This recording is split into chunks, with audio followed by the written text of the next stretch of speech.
Escuta só o que eu tenho para te dizer.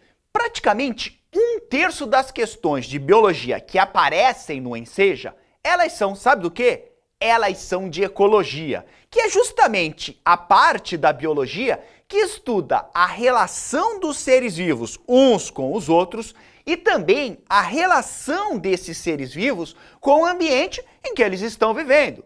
Isso é ecologia. Então, assim, ó, meu amigo e minha amiga que estão agora assistindo esse vídeo, se você quer ir bem nessa prova, você, ó, é obrigado a saber quais são os assuntos mais cobrados dentro da ecologia. E é exatamente isso que eu vou passar para você nessa videoaula. Por isso, bota um sangue nesse olho, porque depois da vinheta tem os assuntos da ecologia que mais caem no Enseja para você.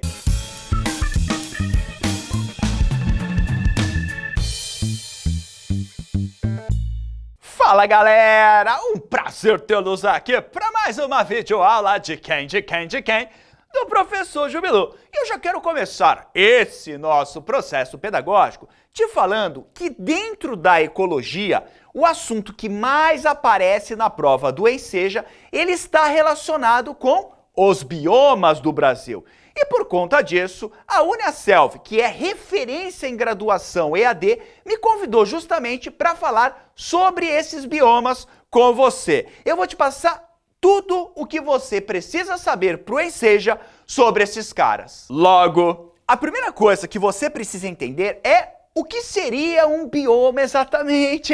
O que é um bioma, né? Então, já anota aí. O bioma, ele nada mais é do que um grande espaço geográfico natural onde existe um padrão do clima, do solo e da vegetação. Sendo que no Brasil, nós temos 6 grandes biomas: a Amazônia, o Cerrado, a Mata Atlântica, a Caatinga, o Pampa e o belo Pantanal. Bora então começar a estudar as características de cada um dos biomas brasileiros, que é o que o Enseja ele gosta de cobrar. Ele quer saber as características de cada bioma. E a gente vai começar pelo menor bioma brasileiro, que é o Pantanal. Considerado um patrimônio nacional, o Pantanal é uma enorme planície localizada quase no centro da América do Sul.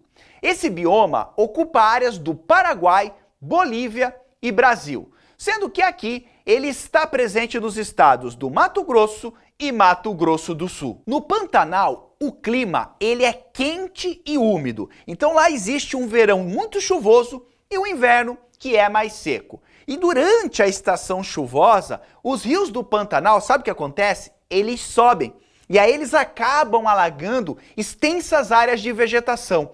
Tanto é que o Pantanal ele é considerado uma das maiores planícies inundáveis do nosso planeta. A biodiversidade, ou seja, a quantidade de espécies de plantas e animais desse bioma, ela é extremamente alta, ou seja, a biodiversidade do Pantanal ela é alta. Sendo que o animal mais famoso e que mais é encontrado por lá é a onça-pintada. Só que, infelizmente, a existência desse paraíso ela está ameaçada. Por quê? Por conta de atividades como a pecuária, que é a criação de gado, a caça e também por causa da pesca excessiva. O tempo todo estão tirando os peixes dos rios do Pantanal e isso é um grande risco para esse bioma. Finalizando o Pantanal, bora agora pro sul do Brasil! Bora falar do Pampa, tchê! O Pampa está restrito ao estado do Rio Grande do Sul, onde ocupa uma área de aproximadamente 177 mil quilômetros quadrados. Isso corresponde a 63% do território estadual e a 2% do território brasileiro. Ele ainda se estende para o Uruguai e também para a Argentina. No Pampa, guarde que as chuvas elas são bem distribuídas durante o ano todo. E a temperatura média anual desse bioma é de cerca de 18 graus Celsius. A característica mais marcante de lá, ou seja, você bate o olho na vegetação e sabe que você está falando do Pampa, e você precisa muito saber dessa característica, é que lá você tem o predomínio de plantas gramíneas. Então, no Pampa tem grama para tudo que é lado. E essas gramíneas são muito importantes porque elas servem de alimento para muitos animais. São essas gramíneas também que vão permitir a criação de gado nesse bioma. Aliás, a pecuária, ou seja, essa criação de gado, juntamente com a agricultura, elas são as atividades que mais causam impactos no Pampa, que já teve praticamente toda a sua vegetação original destruída. Bora agora pro meu querido Nordestão velho de guerra para falar de quem, para falar da encantadora Caatinga. A Caatinga é um bioma que ocupa cerca de 11% do território brasileiro, sendo encontrada em quase todo o Nordeste e também no norte de Minas Gerais, fazendo limite com outros 3 biomas do país: a Amazônia, o Cerrado e a Mata Atlântica. A Caatinga ela é um bioma quente e seco, sendo que a chuva ela vai se concentrar em pouquíssimos meses e aí você vai ter a maioria dos meses do ano sem chuva, não vai chover quase nada. E por conta disso, óbvio, que as plantas da Caatinga, elas precisam ter adaptações. Para quê? Para poderem resistir a esses longos períodos em que falta água.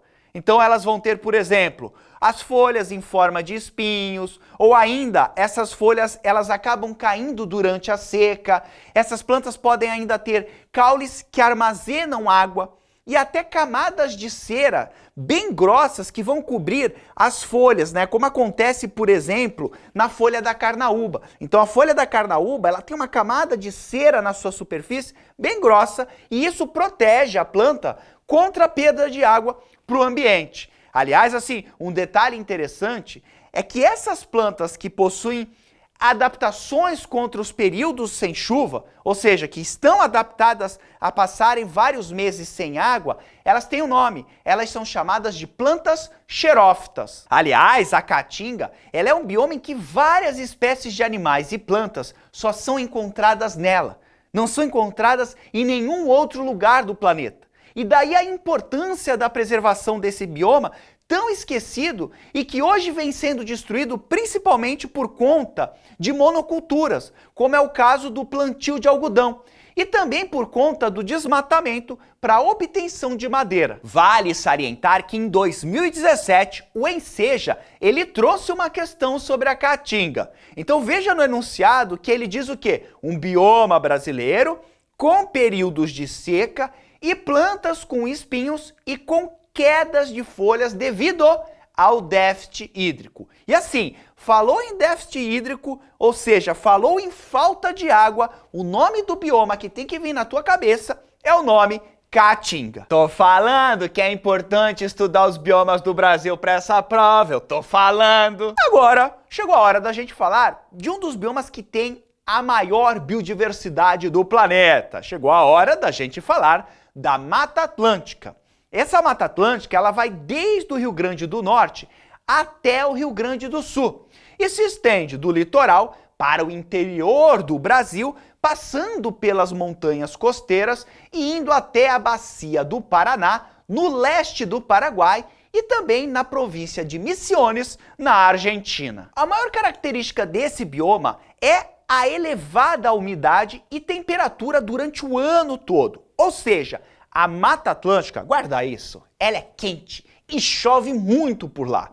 E claro que onde a gente tem alta temperatura e água doce em abundância, nós vamos ter uma explosão de vida, uma explosão de biodiversidade. Só para você ter uma ideia, nesse bioma, as árvores elas podem atingir até 35 metros de altura. E é justamente a grande quantidade de plantas que vivem lá na Mata Atlântica que vai permitir com que muitos animais também vivam por lá. Ou seja, a presença de muitas plantas dão condições para que muitas espécies de animais também possam viver na Mata Atlântica. Vale salientar que a Mata Atlântica ela é considerada um hotspot. Hot queijo, bicho bom, hot pocket? Não, hotspot. Ou seja, a Mata Atlântica ela é uma região com muitas espécies de plantas e animais que estão seriamente ameaçados de extinção. Hoje a Mata Atlântica ela está na lista dos 5 biomas mais ameaçados do mundo. Isso acontece porque a Mata Atlântica ela já vem enfrentando séculos de destruição. Então você tem várias atividades econômicas que foram sendo desenvolvidas neste bioma ao longo de toda a história do Brasil, como o plantio da cana-de-açúcar, plantio de café, a extração do ouro e também a extração do pau-brasil. Outro hotspot que a gente tem no Brasil, ou seja, um local com alta biodiversidade e que está seriamente ameaçado de sumir do nosso planeta, é o Cerrado, que também é conhecido como sendo a savana brasileira.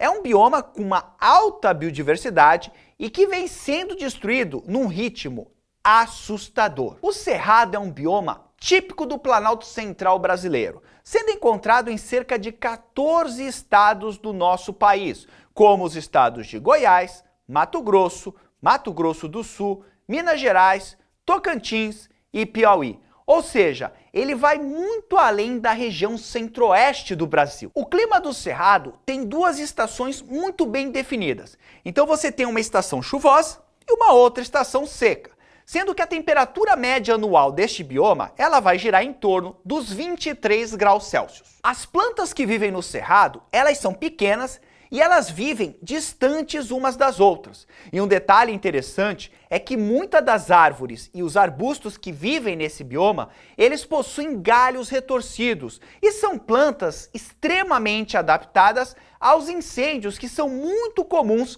nessa região do Brasil. Infelizmente, esse bioma hoje ele está seriamente ameaçado pela atividade agropecuária. Lembrando que o Cerrado ele é considerado o berço das águas. Olha que nome bonito, berço das águas. Por quê? Porque vários rios do Brasil, eles nascem, sabe onde? Eles nascem no Cerrado. Então, quanto menos área de cerrado a gente tiver, menor vai ser a quantidade de água potável disponível para todos nós. Conseguiu entender? Então agora chegou a hora de falar da majestosa Amazônia, que é, para mim, a rainha de todos os biomas. A Amazônia é o maior bioma brasileiro e se espalha por 9 países, sendo que 60% dela está no território brasileiro, onde ocupa o Maranhão, Mato Grosso e todos os estados da região norte. Quase 50% do Brasil é a Amazônia. A Amazônia é um local quente e úmido, assim como é na Mata Atlântica. E por conta disso, você já sabe, a quantidade de plantas e animais que vivem nesse bioma, ela é gigantesca, ela é uma das maiores do mundo. Lembre-se que onde tem muito calor e onde tem muita chuva, nós sempre vamos ter uma explosão de vida. Só para você ter uma ideia, cerca de 20% de todos os animais que existem no planeta vivem na Amazônia. Vale lembrar que durante a época das chuvas, os rios na Amazônia, eles sobem. E aí parte da floresta amazônica, ela fica inundada. Essa parte da floresta que passa alguns períodos do ano inundada, ela é chamada de várzea. E ainda nós vamos ter também partes da floresta que ficam inundadas o tempo todo. Essas regiões nós vamos chamar de igapós. Para variar, esse bioma também está em risco, principalmente por conta da atividade pecuária. Cada vez mais áreas deste bioma elas são destruídas para formar pastos, para poder criar mais gado. É um bioma extremamente frágil, porque o solo da Amazônia ele é muito pobre em nutrientes. Então, se você tira a vegetação, dificilmente a floresta ela vai conseguir se desenvolver novamente, porque somente a superfície do solo vai ter nutrientes. Se você tira a vegetação, a hora que chove, esses nutrientes são levados embora. E aí dificilmente uma floresta vai conseguir se desenvolver ali novamente. E por conta disso, ela pode ser destruída para sempre, o que seria uma catástrofe mundial. Aliás, em 2018, o Enseja, ele trouxe uma questão sobre florestas tropicais. E assim, ó, falou em floresta tropical, você já tem que pensar em Amazônia e Mata Atlântica. Por isso, ó, estuda bem esses 6 biomas que eu acabei de te explicar. Pantanal, Pampa, Caatinga, Mata Atlântica, Cerrado e Amazônia, que eu tenho certeza que pelo menos uma questão da prova vai ser sobre isso. Tem que estudar, tem que saber. E assim, eu espero do fundo do meu coração que você tenha gostado dessas dicas que eu e a Uniaselv preparamos para você, ó, brilhar no ensejo. Maravilha? Curtiu? Então, ó, dá um joinha no vídeo e no mais. Desnecessário dizer que foi um grande prazer estar aqui com você. Um grande abraço. Tchau!